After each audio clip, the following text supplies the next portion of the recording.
ഇറാനെ വീഴ്ത്താൻ ഇപ്പോൾ അമേരിക്ക ശ്രമിക്കുന്നത് വെറുതെയല്ല. ഇസ്രായേലും അമേരിക്കയും തോറ്റുപോയ ഐതിഹാസികമായ ഒരു ചരിത്രം അതിൻ്റെ പിന്നിലുണ്ട്. പശ്ചിമേഷ്യയിൽ ഇസ്രായേലിന് പേടിയുള്ള രാജ്യമായി ഇറാൻ വളർന്നത് എങ്ങനെയാണ്? 1979 ഇറാൻ വിപ്ലവം രാഷ്ട്രീയ വിദ്യാർത്ഥികളെയും ചരിത്ര കുതുകികളെയും ഒരേപോലെ അമ്പരപ്പിക്കുന്ന പോരാട്ടത്തെ സംക്ഷിപ്തമായി അറിയാം. ദേശാന്തരത്തിലേക്ക് സ്വാഗതം.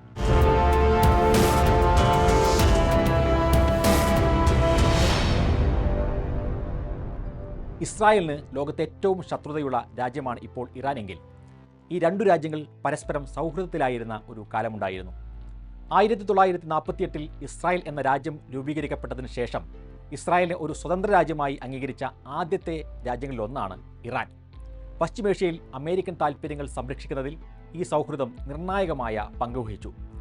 1953 പാശ്ചാത്യ രാജ്യങ്ങളുടെ സഹായത്തോടെയാണ് മുഹമ്മദ് റിസ പഹ്ലവി എന്ന ഷാ ഇറാനിൽ അധികാരം ഉറപ്പിക്കുന്നത്. ഇസ്രായേലിന് ഇറാനിൽ കൂടുതൽ ഇറങ്ങിക്കളിക്കാൻ മുഹമ്മദ് റിസ പഹ്ലവി അവസരമൊരുക്കി. ഇറാനിയൻ സായുധ സേനയെ രൂപീകരിക്കാനുള്ള ചുമതല പോലും അദ്ദേഹം ഇസ്രായേലി സൈന്യത്തിന് നൽകി. ഇറാനിൽ ട്രെയിൻ ഗതാഗതം സാധ്യമാക്കുന്നതിലും ഇസ്രായേലിന് വാതിൽ തുറന്നുകൊടുത്തു. ഇറാനിൽ നിന്ന് ആവശ്യത്തിലധികം എണ്ണ ഇസ്രായേലിന് ഊറ്റിക്കൊണ്ടുപോകാനും അവസരമൊരുക്കി. ഇസ്രായേലി ഇറാനിയൻ സംയുക്ത സംരംഭമായ എയ്ലാത്ത് അഷ്കലോൺ പൈപ്പ് ലൈൻ വഴി ഇറാനിയൻ എണ്ണ യൂറോപ്യൻ വിപണികളിലേക്കും ഒഴുകി. ഷാ ഭരണം താങ്ങി നിർത്തുന്നതിൽ പ്രധാന പങ്കുവഹിച്ചിരുന്നത് സവാക് എന്ന കുപ്രസിദ്ധ രഹസ്യ പോലീസായിരുന്നു. അവർക്ക് പരിശീലനം നൽകിയതും ഇസ്രായേലിന്റെ ചാരവിഭാഗമായ മൊസാദ്. അമേരിക്കയുടെ പ്രധാന സഖ്യകക്ഷിയായി മാറിയ ഇറാനിലേക്ക് സാങ്കേതിക സഹായങ്ങളും ആയുധങ്ങളും കൂടുതൽ ഒഴുകിയെത്തി. 1963 ഷാ വൈറ്റ് റവല്യൂഷൻ എന്ന പേരിൽ വലിയ തോതിലുള്ള പരിഷ്കാരങ്ങൾ ആരംഭിച്ചു. പക്ഷേ ഈ ഷായുടെ കാലത്തും ഇറാൻ ഒരു ജനാധിപത്യ രാജ്യമായിരുന്നില്ല. ഷാ അധികാരം തന്നിൽ തന്നെ കേന്ദ്രീകരിച്ചു. രാഷ്ട്രീയ പാർട്ടികളെ നിരോധിച്ചു. എല്ലാ മുതിർന്ന പൗരന്മാരും ഷായുടെ രസ്താഖീസ് എന്ന പാർട്ടിയിൽ ചേരണമായിരുന്നു. സവാക് എന്ന രഹസ്യ പോലീസ് ഷായെ എതിർക്കുന്നവരെ അടിച്ചമർത്തി. അമിതമായ ആധുനികവൽക്കരണം അഴിമതിക്കും സാമ്പത്തിക അസമത്വത്തിനും സാമൂഹിക സംഘർഷങ്ങൾക്കും കാരണമായി. രാജാവ് ഇസ്രായേലിനൊപ്പമാണ് എങ്കിലും ഇറാനിയൻ ജനത ഭൂരിഭാഗവും ഫലസ്തീനികളോട് അനുകമ്പയുള്ള ആളുകളായിരുന്നു. അവർ ഫലസ്തീനികൾക്ക് സംഭാവന നൽകുന്നതും പതിവായിരുന്നു. 1970കളോടെ അത്തരം ധനസഹായ ശ്രമങ്ങൾ തടയാനും ഷാ ഭരണകൂടം ശ്രമം നടത്തി. എണ്ണവിലയിലെ ഇടിവും തൊഴിലില്ലായ്മയും ഷാക്കെതിരെയുള്ള ജനരോഷം വർദ്ധിപ്പിച്ചു. ഇസ്ലാം മത വിശ്വാസികളും ഇടതുപക്ഷ ചിന്താഗതിക്കാരും ഷായെ കൂടുതൽ തുറന്നെതിർക്കാൻ തുടങ്ങി. അഴിമതി അടക്കമുള്ള കാര്യങ്ങളും ഒപ്പം ഇസ്രായേലിലും അമേരിക്കയ്ക്കു മുമ്പിൽ ഷാ ഭരണകൂടം ഇങ്ങനെ കുനിഞ്ഞു നിൽക്കുന്ന നിലപാടും കൂടിയായതോടെയാണ് ഇറാനിൽ വിപ്ലവം പൊട്ടിപ്പുറപ്പെടുന്നത്. ഷിയ ആത്മീയ നേതാവ് ആയത്തുള്ള ഖൊമേനിയായിരുന്നു ഈ വിപ്ലവത്തിന്റെ കരുത്ത്. അമേരിക്കയും ഇസ്രായേലും ബ്രിട്ടനും ചേർന്ന് വിപ്ലവത്തെ അടിച്ചമർത്താൻ ആവത് ശ്രമിച്ചു. വർഷങ്ങളോളം ആയത്തുള്ള ഖൊമേനിയെ നാടുകടത്തി. തുർക്കി, ഇറാഖ്, ഫ്രാൻസ് എന്നിവിടങ്ങളിൽ നീണ്ട 14 വർഷമാണ് ഖൊമേനി രാഷ്ട്രീയ അഭയം തേടിയത്. കാസറ്റ് വിപ്ലവം എന്നും ഇറാൻ വിപ്ലവത്തെ വിളിക്കാറുണ്ട്. വിദേശത്ത് നിന്നും ഖൊമേനിയുടെ പ്രസംഗം കാസറ്റുകൾ വഴിയായിരുന്നു ഇറാനിൽ എത്തിയിരുന്നത്. ഇറാനിയൻ യുവതയെ ആ വാക്കുകൾ പ്രചോദിപ്പിച്ചുകൊണ്ടേയിരുന്നു. ഓരോ കാസറ്റിനു വേണ്ടി ലക്ഷങ്ങൾ കാത്തിരുന്ന നാളുകൾ.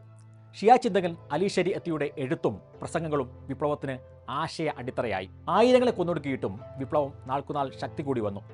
ഒടുവിൽ വിപ്ലവത്തിനു മുമ്പിൽ പിടിച്ചു നിൽക്കാതെ 1979 ജനുവരി 16 മുഹമ്മദ് റിസ പഹ്ലവി അമേരിക്കയിലേക്ക് ഒളിച്ചോടി. അതോടെ ആയത്തുള്ള ഖൊമേനി ഇറാനിലേക്ക് തിരിച്ചു വന്നു.